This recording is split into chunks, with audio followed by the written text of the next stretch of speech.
Today we're going to talk about Joe Biden's newly released American Jobs Plan and exactly what's in it. And I interviewed Joe Biden's top economic advisor, the director of the National Economic Council, Brian Deese, where we talk about this new package, how to stop Republicans from inevitably taking credit for it, calls from progressives who say it needs to be bigger, and whether we might actually see high-speed rail become a reality. I'm Brian Tyler Cohen, and you're listening to No Lie. So, for a guy they dubbed Sleepy Joe, he's managing to move pretty fast. So after passing the American Rescue Plan, 46 days into his presidency, Biden's now unveiled the American Jobs Plan. So the American Jobs Plan is a lot. Brian Deese gives a really good summary in this week's interview, but here's my attempt at conveying just some of what's included in the package.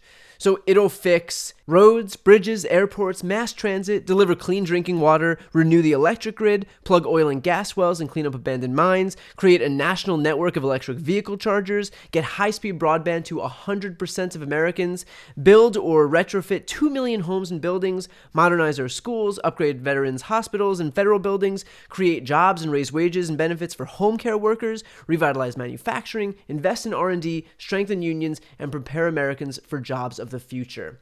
And Republicans have already begun towing the party line and coming out against infrastructure, despite the fact that during the last administration, after Trump himself coined what would be the never-ending infrastructure week, they actually supported it. And the reason they supported it is because it's popular. And because Trump was good at pretending to be a populist, he knew the appeal that an infrastructure package would have, even if he had no intention of actually following through with it, because let's face it, it doesn't unilaterally help rich people.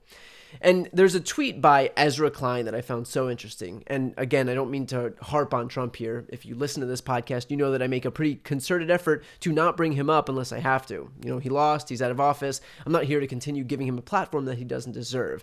But this tweet by Ezra Klein brings up a really good point. It says, quote, "It's become a punchline, but it really is remarkable that Trump didn't do an infrastructure plan in his 4 years in office. Particularly at the beginning, he could have peeled off scared Democrats. The whole country could have roads and bridges with his face on them. People who have absolutely no interest in the work of governance don't govern well, even by their own measures. Trump said he wanted a massive rebuilding of American infrastructure. He likes building things. I think he did want it. He just didn't want to do the work." And I thought that was so spot on because it shows the dichotomy between the policies that Republicans harp on versus what they'll actually spend their political capital on. And so they waxed poetic for years about how they would finally restore our crumbling infrastructure. But in actuality, an infrastructure package requires a government that at a bare minimum is functional, but at best is hyper-effective. And if the whole MO of the Republican Party is to show that government doesn't work so that they can then turn around and use that as justification to shrink it even more, then that's clearly not a political party that's well-positioned to revamp the nation's infrastructure. That's not even a political party that can manage to tell people to take the bare minimum step during a global pandemic to wear a mask. They couldn't do that.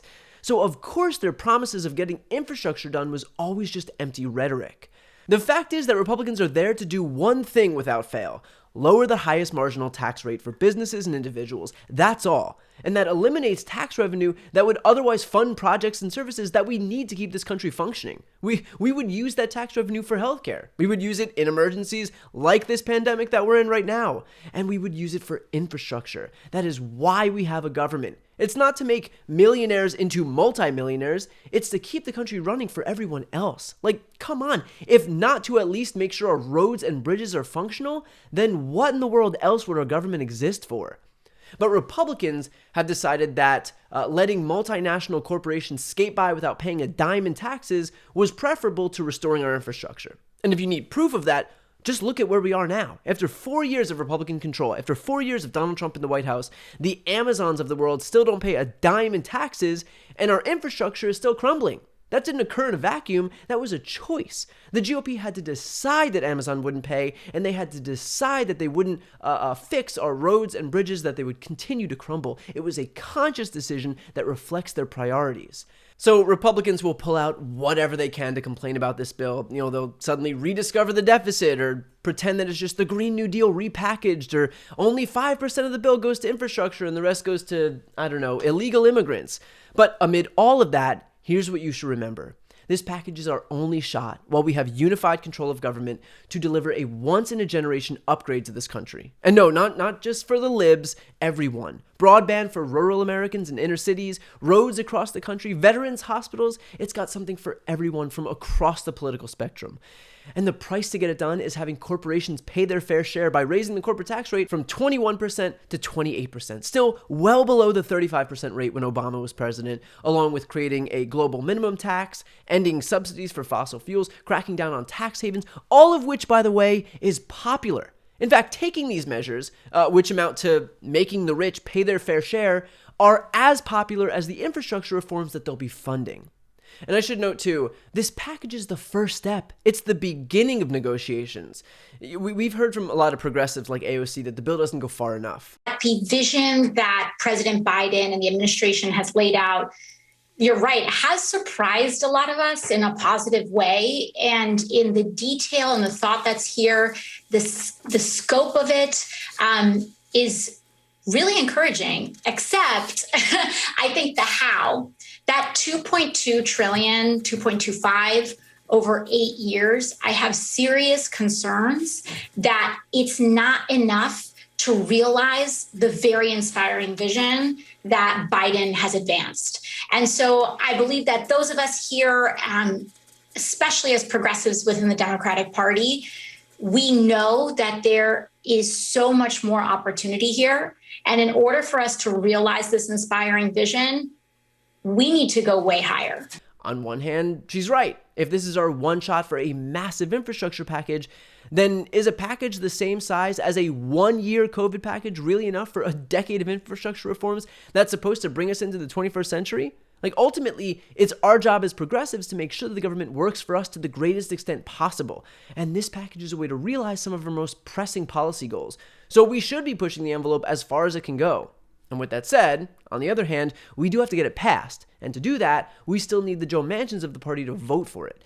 And if that means compromising on certain elements, it may be necessary so that we can pass something, because I'd rather walk away with a compromise than walk away with nothing. And we'll figure that out between the House and the Senate versions, what stays and what goes, but that's a conversation that we'll have, and we'll have it in good faith within the party, as opposed to the blanket opposition by Republicans, because God forbid they allow Joe Biden or the Democrats a win, even if doing so helps the vast majority of Americans. All of that is to say, you know how this infrastructure package is going to get paid for, and you know what's in it. So when you encounter opposition to this bill from the right, think about who they're trying to protect at the same time that they're telling you that you don't deserve to drive on roads without potholes, and that rural Americans don't deserve broadband, and that we don't deserve a power grid that won't fail like the one in Texas. Because you can serve the people or you can serve the ultra wealthy, but you can't serve both. This package puts that on full display.